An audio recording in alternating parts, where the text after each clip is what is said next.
ஒரு விஷயத்தை அனைவருமே தெரிந்து கொள்ள வேண்டும்.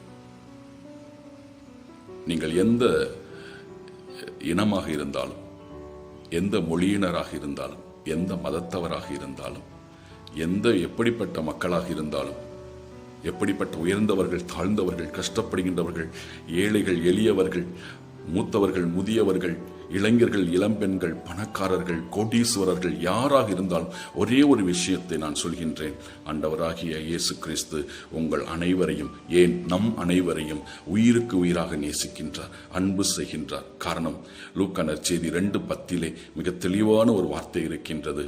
அஞ்சாதீர்கள், இதோ எல்லா மக்களுக்கும் மாபெரும் மகிழ்ச்சி ஊட்டும் நற்செய்தியை உங்களுக்கு அறிவிக்கின்றேன்.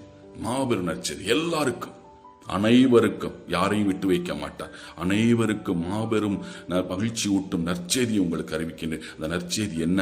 அடுத்த வார்த்தை சொல்லுகின்றது, இன்று ஆண்டவராகிய மெஸ்ஸியா என்னும் மீட்பர் உங்களுக்காக தாவீதின் ஊரிலே பிறந்திருக்கிறார். உங்களுக்காக அப்படின்னா எனக்காக, அப்படின்றால் அனைவருக்காக பிறந்திருக்கிறார். மெஸ்ஸியா என்றால் அருள் பொழிவு பெற்றவர். மீட்பர் என்றால் ஒவ்வொரு மகளையும் மீட்க வல்லமை உள்ளவராக இருக்கிறார். ஒவ்வொருவரையும் மீட்க வல்லவராக இருக்கிறார். அதிலே தான் சொல்லப்படுகின்றது, யோவான் நற்செய்தி 3:15 அவரிடம் நம்பிக்கை கொள்ளும் அனைவரும் நிலை வாழ்வை பெறுவர். நிலை வாழ்வு, நித்திய வாழ்வு, அழிவு என்பதே இல்லை, சாவு இல்லை, பட்டினி இல்லை, துன்பம் இல்லை, துயரம் இல்லை, நஷ்டம் இல்லை, இழப்பு இல்லை. அதில் 17வது வார்த்தையும் சொல்கின்றது, உலகிற்கு தண்டனை தீர்ப்பு அளிக்க அல்ல, அவர் தண்டனை தீர்ப்பு அளிக்க மாட்டார். அவர் சொல்கின்ற வார்த்தை, தம் மகன் வழியாக அதை மீட்கவே கடவுள் அவரை உலகிற்கு அனுப்பினார். கடவுள் தான் உலகிற்கு தன் மகன் இயேசுவை அனுப்பினார். அப்ப இவர் மீது நம்பிக்கை கொள்கின்ற அத்தனை பேரும் வாழ்வை பெறுவார்கள், வாழ்வின் நிறைவை பெறுவார்கள். மக்களை, அது யாராக இருந்தாலும் சரி, எப்படிப்பட்ட பாவங்கள் செய்திருந்தால், எப்படிப்பட்ட அக்கிரமங்கள் செய்திருந்தால், கடவுளை மறுதலித்திருக்கலாம், வெறுத்திருக்கலாம், புறக்கணித்திருக்கலாம், அவரை விட்டு விலகியிருக்கலாம், பலவிதமான பாவங்கள் செய்திருக்கலாம், மோசமான பாவங்கள் செய்திருக்கலாம். ஆனால் ஆண்டவர் மீது நம்பிக்கை வைத்து மனம் வருந்தி, மனம் திருந்தி அவரிடத்திலே வரும்போது நிச்சயமாக ஆண்டவர் ஏற்றுக்கொள்வார். என்றால் அவருடைய இரத்தம் சகல பாவங்களையும் கழுவும் என்று சொல்லப்பட்டிருக்கிறது. ஆம் கிறிஸ்துவில் பிரியமானவர்களே, எப்படிப்பட்ட நிலையில் அவர் மீட்டார் தெரியுமா? நாம் செய்த பாவங்களுக்கு நாம் தான் தண்டனை பெற வேண்டும். ஆனால் நமக்கு பதிலாக அந்த தண்டனையை ஆண்டவராகிய இயேசு தன் மீது பொறுத்து கொண்டார். கட்டி கொடுக்கப்பட்டார். அவர் பிளாத்து குற்றவாளி என்று கருதி அவரை தீர்ப்புக்குள்ளாக்கினார். அதற்கு முன்னாடி அவரை கற்றுநிலை வைத்து அடித்தார்கள். அவருடைய உடம்பை மேலே வைத்து கட்டிவிட்டார்கள். உடம்பு அப்படியே தொங்குகிறது. அதிலே 2-3 பேர் சாட்டை, அதாவது இரும்பு குண்டு, முள்ளு, கொக்கி, அந்த கூர்மையான முட்கள், ஆணியிலே இரும்பிலே செய்யப்பட்ட முற்கள், கொக்கி எல்லாமே எடுத்து சாட்டையை வைத்து ஓங்கி அவருடைய உடம்பிலே அடிக்கும் பொழுது அந்த எலும்பு குண்டு, அந்த முள்ளு, கொக்கி எல்லாம் உள்ளே சென்று வெளியே வரும்போது சதைகளை பீத்து கொண்டு வருகிறது. இது ஒரு அடி அல்ல, 2 அடி அல்ல, கணக்கற்ற அடிகள். சதைகள் கிழிந்து தொங்குகிறது, ரத்தம் ஊத்துகிறது, நரம்புகள் திரிக்கிறது, சிறு சிறு சதை துண்டுகள் கீழே விழுந்து கிடக்கின்றது.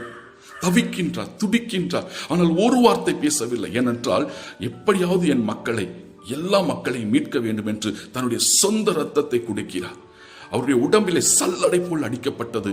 உடம்பெல்லாம் அப்படியே ரத்தம் கிழிச்சு தொங்குகிறது. அவருடைய உடம்பிலே பாகங்கள் இல்லாத அளவுக்கு சதைகள் கிழிந்து தொங்குகிறது. அவருடைய தோளிலே சிலுவையை வைக்கும் பொழுது வலது பக்கத்திலே அவருடைய தோள் பட்டையிலே அந்த எலும்பு மாத்திரம் தான் இருந்தது, தோளே கிடையாது. தட்டி தடுமாறி போகிறார், நடக்க முடியவில்லை, மூச்சு திணறுகின்றார், ரத்தம் எல்லாம் போய்விட்டது, தடுமாறுகின்றார், பஞ்சு அடைக்கிறார். அதுக்கு முன்னாடி அவரை பெரிய முள்ளு, அது ஒரு விஷ முள்ளு மாதிரி ரொம்ப வேதனையை கொடுக்கக்கூடிய முள்ளை முள்கிடமாக செய்து கரெக்டாக அவர்கள் அந்த தலையில வைத்து அடிக்கும் பொழுது இந்த முள் எல்லாம் உள்ளே போய் கண் வழியாக வெளியே வருகிறது, இங்கே வருகிறது, பின்னாடி வருகிறது, குத்தி கிழித்து ரத்தம் ஊத்துகிறது. சிலுவையை சுமந்து போகும்போது அந்த சிலுவை அந்த முள்ளிலே பட்டு பட்டு அந்த முள்ளு உள்ளே போய் வரும்போது அவர் பட்ட பாடுகள், வேதனைகள், தடுமாறுகின்றார், 3 முறை கீழே விழுகின்றார், தவிக்கின்றார், துடிக்கின்றார், எழுந்திருக்க முடியவில்லை. அவரை கொண்டு போய் அங்கே சிலுவையிலே வைத்து இந்த கையிலே உயிரோடு இருக்கும்போது ஒரு பெரிய ஆணியை எடுத்து கையில வைத்து ஓங்கி அடிக்கும் போது இந்த ஆணி உள்ளே புகுந்து உள்ளே போகும்போது கதறல், வலது கரத்தில் அடித்து இடது கரத்திலே அடித்து 2 கால்களையும் சேர்த்து வைத்து அதிலே ஒரு பெரிய ஆணியை வைத்து அடிக்கும் பொழுது ஆணி உள்ளே புகுந்து போகும் பொழுது அவர் பட்ட கதறல். இப்படிப்பட்ட கொடூரமான வேதனையில் கூட ஆண்டவர் சொன்ன வார்த்தை, பிதாவே, இவர்கள் செய்வது இன்னதென்று அறியாமல் செய்கிறார்கள், இவர்களை மன்னியும் என்று சொன்னார். மன்னித்து தன் உயிரை பிதாவே உன் கரத்தில் ஒப்புக் கொடுக்கிறேன்னு சொல்லி ஒப்புக் கொடுத்து, அதை ஒப்புக் கொடுப்பதற்கு முன்னாடி தன்னுடைய சொந்த தாயை, தன்னுடைய தாயை நம் அனைவருக்கும் அம்மாவாக, அம்மா இதோ உன் மகன் என்றும், மகன் அருளப்பரை பார்த்து மகனின் அருளப்பா இதோ உன் தாய் என்றும் சொல்லி, தாயை நமக்கு அம்மாவாக நம் அனைவரையும் தாய்க்கு பிள்ளையாக கொடுத்துவிட்டு அவர் இயேசு மரிக்கின்றார். 3ஆம் நாள் ஜெயவீரராக உயிர்த்தெழுகின்றார். கிறிஸ்துவில் பிரியமானவர்களே, கொலோசியர்களிய திருமுகம் 1ஆவது அதிகாரம் 20வது வார்த்தை சொல்கின்றது, சிலுவையில் இயேசு சிந்திய இரத்தத்தால் அமைதியை நிலைநாட்டவும் விண்ணில் உள்ளவை மண்ணில் உள்ளவை அனைத்தையும் அவர் வழி தம்மோடு ஒப்புரவாக்கவும் கடவுள் திருவுளம் கொண்டார். அனைத்தையும் தம்மோடு ஒப்புரவாக்க விரும்புகிறார். இந்த உலகம் விண்ணில் உள்ளவை மண்ணில் உள்ளவை, உலகத்தில் அனைவருமே நாம் அவருடைய பிள்ளைகளாக இப்பொழுது இருக்கின்றோம் என்றால் தன்னுடைய சொந்த இரத்தத்தால் விலை கொடுத்து நம்மை வாங்கியிருக்கிறார். தண்டனை தீர்ப்பு அளிக்க அல்ல, மாறாக நமக்கு வாழ்வை கொடுக்கவும் நிலை வாழ்வை கொடுக்கவும் விண்ணகத்திற்கு அழைத்து செல்லவும் நம்மை அழைத்திருக்கிற ஆண்டவர். இதிலே அழகாக சொல்லப்படுகின்றது, எபிரேயர் 10:4 காளைகள் வெள்ளாட்டு கடாய்களின் இவற்றின் இரத்தம் பாவங்களை போக்க முடியாது. மிக தெளிவு. ஆட்டுக்குட்டிகள், கடாய்கள், காளைகள் எல்லாமே நமக்காக படைக்கப்பட்டவை. அவற்றினுடைய இரத்தம் மனிதனுடைய பாவத்தை போக்க முடியாது. மாசு மறுவற்ற பரிசுத்தம் நிறைந்த இயேசுவின் இரத்தம் சகல பாவங்களை கழுவியிருக்கிறது. அதிலே சொல்லப்படுகின்றது, எபிரேயர் 10:20 மிக தெளிவாக சொல்கின்றது, அவர் இரத்தம் சிந்தி நமக்கென புதியதொரு வழியை திறந்து வைத்துள்ளார். இதுவே வாழ்வுக்கு அழைத்து செல்லும் வழி என்று சொல்லப்படுகின்றது. அவர் புதிய வழியை திறந்திருக்கிறார். தம் சொந்த இரத்தத்தை சிந்தி நமக்காக புதிய வழியை திறந்து வைத்திருக்கிறார். இதுவே வாழ்வுக்கு அழைத்து செல்லும் வழி. பிரியமானவர்களே, இந்த நேரத்திலே கடவுளை தேடுவோம், அவருடைய இரக்கத்தை தேடுவோம்.